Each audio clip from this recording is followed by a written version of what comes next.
Motor's gotta go. Welcome back to the channel, guys. We're back on the 69 Camaro, and as we described in the previous video, we're taking out the 307 TH350. I drove this car about a quarter mile up the private road that my driveway is on. I think it shifted it into second gear, and that's about it. And that's all I've driven this car, and we're already about to tear it apart. The motor does nothing for me, as I described in the last video. We're going to be LS swapping this thing. Haven't found a drivetrain yet, still looking, but either way, may have located a buyer for this motor, so going to get this thing out. Just want to get working on this thing, you know? So yeah, in this video, we're going to be taking the motor out, and transmission, I'm going to try and take the whole thing out at once. I've never worked on a small block Chevy. I've done LS motors and LT motors after the small block Chevy, but I've never actually pulled one of these out, but I think we can figure it out. I'm gonna try, like I said, do the motor and transmission at the same time. So I grabbed the old Harbor Freight engine crane and load leveler painstakingly out of the shed after we just got a bunch of snow a couple days ago. So that's ready to go. But before we do that, I need to protect this beautiful metallic gray paintwork. So we're gonna wrap some of the panels in this clear plastic wrap, and also gonna see if I can get the fiance out here to help me remove the hood. We're gonna dive right into this, start removing stuff. I think at first glance, I'm gonna need to remove this fan shroud so that the whole motor can come forward. AC compressor out of the way, obviously all the accessories, and then unbolt some exhaust, probably transmission cross member, and then hopefully this thing kind of just slides out of here. Bring you guys along for the ride, let you know how stuff goes as we progress, but for now, sit back, relax, and watch me pull this motor.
All right, guys, got some updates. So I think, again, never done this before. I think this thing's just about ready to come out.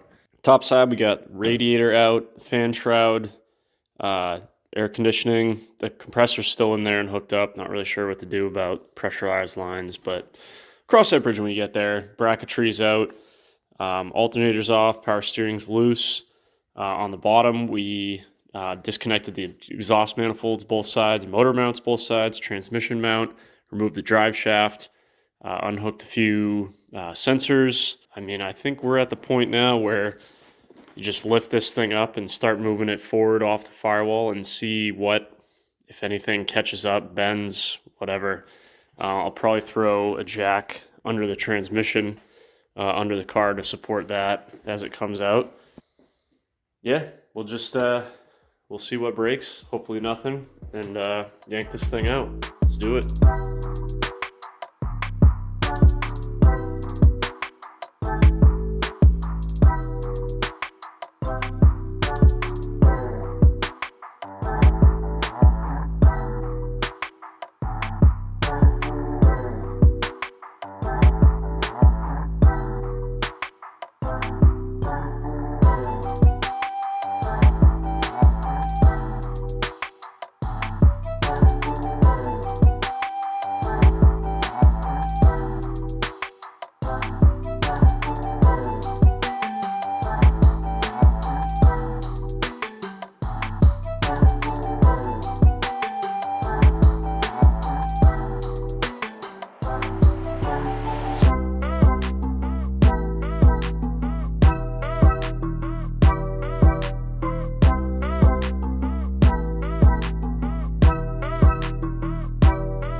Something missing.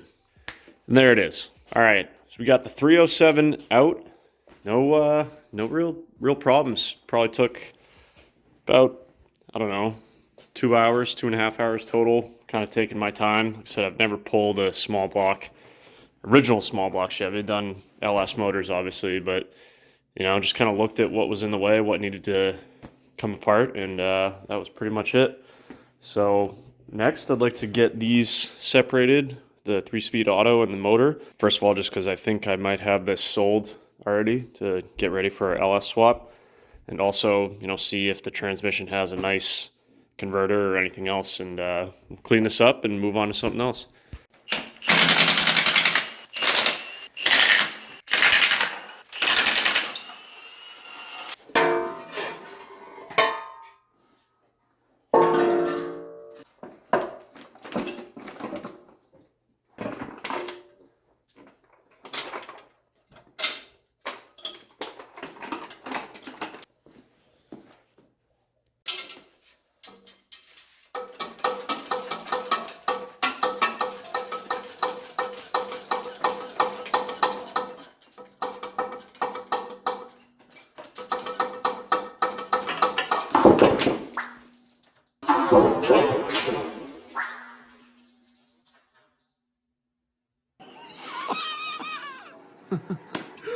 What an idiot! Oh, what a loser! Oh.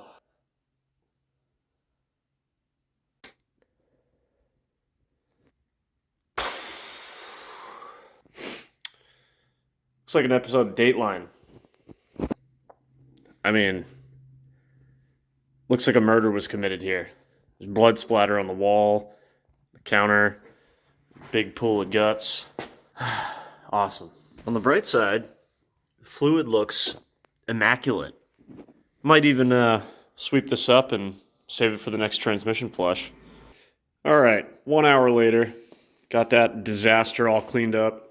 Transmission's over on that furniture dolly, continuing to leak, but all separated, good to go. Engine is over here on another dolly, ready for new owner, ready to go into something else.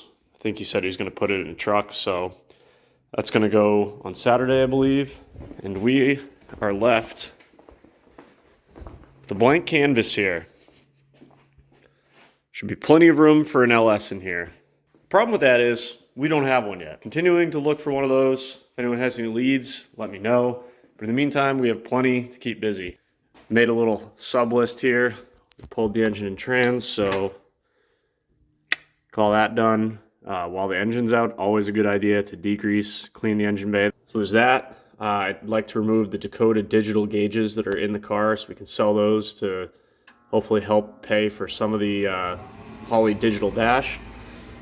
Sorry, it's about 2 degrees out right now, so my heater's coming on. Gotta remove the shifter from the car, probably remove the center console as well, remove the exhaust since it's like 2-inch exhaust, which probably was fine for a little 307 that makes about 220 horsepower, but for our LS we're gonna do 3-inch all the way, so we're gonna completely redo the exhaust. I might sell the seats inside.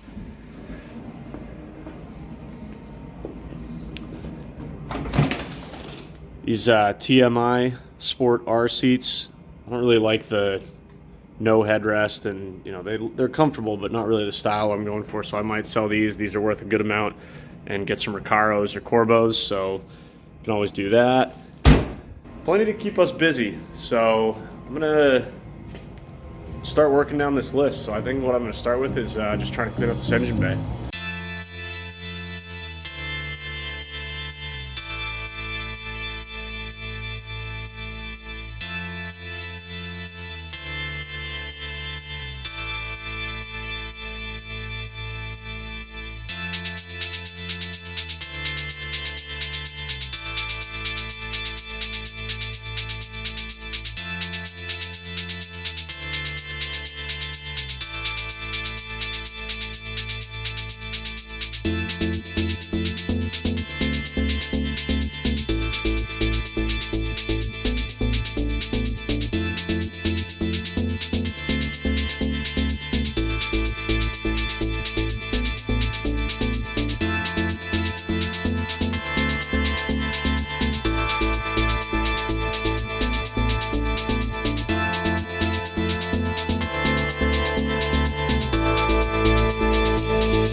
All right, guys, quick update.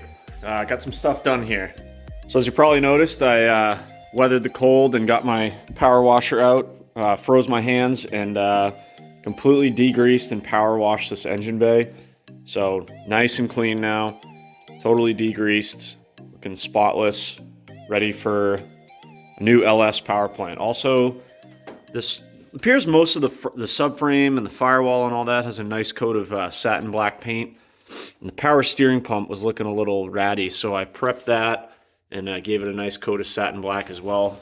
I didn't bother masking these off because we're going to be removing these. Probably going to need some custom power steering lines.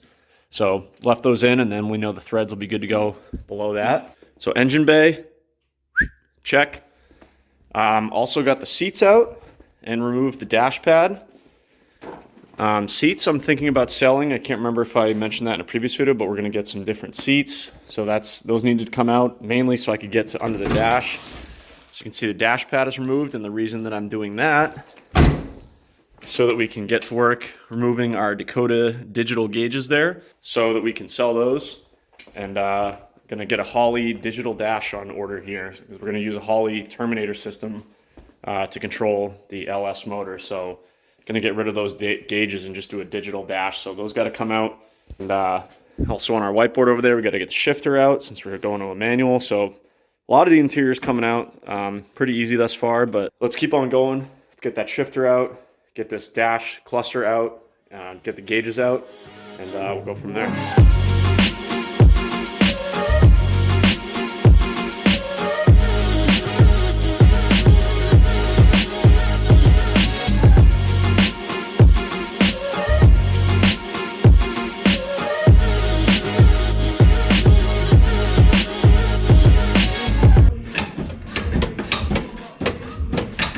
Hello? What is this, the longest screw in the world?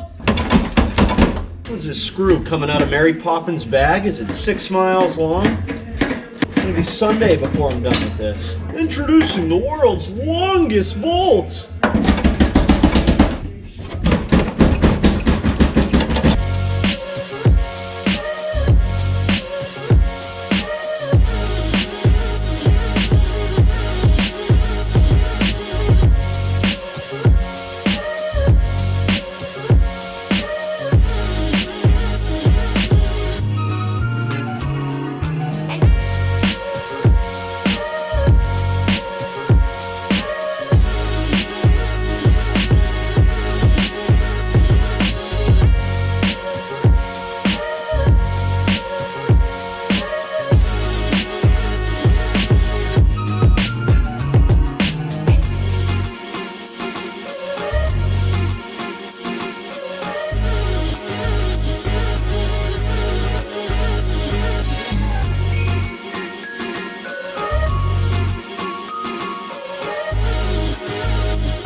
All right, cluster is out.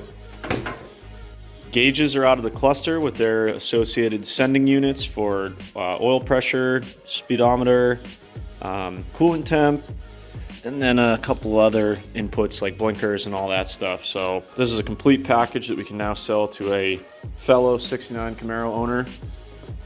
Interior is looking pretty bare. Shifter's out. Ready for some new stuff. Looking pretty bare inside and out. Got the exhaust off. Had to cut it up a few times. Sawzall made quick work of that. See if we can recoup some money out of that. Probably not, but whatever. Got a lot done.